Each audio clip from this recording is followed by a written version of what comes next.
তুমি কিছু একটু করো, আমি এই বুড়োকে বিয়ে করতে পারবো না। আমিও চাই না ওর সঙ্গে তোমার বিয়ে হোক। আমি তোমাকে খুব ভালোবাসি। তুমি আমাকে এত ভালোবাসো, তাহলে এই বুড়ো বিয়ের প্রস্তাব দিলো, তখন তুমি ওকে কিছু বললে না? কি করে বলবো? আমি ওর বাড়ির চাকর, ওর অনেক টাকা পয়সা। তাই বলে ও যা করবে তাই মেনে নিতে হবে নাকি? আর আমার বাড়িতে খুব চাপ দিচ্ছে ওর সাথে বিয়ে দেওয়ার জন্য।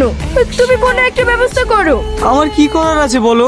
চলো না, আমরা দুজনে কোথাও পালিয়ে যাই। তা আমি পারবো না, আমার বাড়িতে অসুস্থ মা। আমি এখানে কাজ করে যে টাকাটা পাই সেটা দিয়ে আমার সংসার চলে, আবার মায়ের চিকিৎসাটাও হয়। ও ওখানে কাজ না করলে। আমি জানি তুমি কিচ্ছু করতে পারবে না। তুমি আমাকে ক্ষমা করে দাও। কে ফোন করেছে? নিশ্চয়ই এই বুড়োটা, তাই না? আমি আর দাঁড়াতে পারবো না, তুমি যাও, পরে কথা হবে। তোমার সাথে আর কোনো কথা হবে না, দেখবে তুমি আমাকে হারাবে।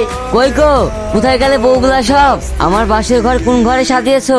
কাজ নাই, শুধু তোমার বাসর ঘরই সাজিয়ে যাবে নাকি? কেউ আমার কথা শোনে না। চলো, এই ঘরটা তোমার।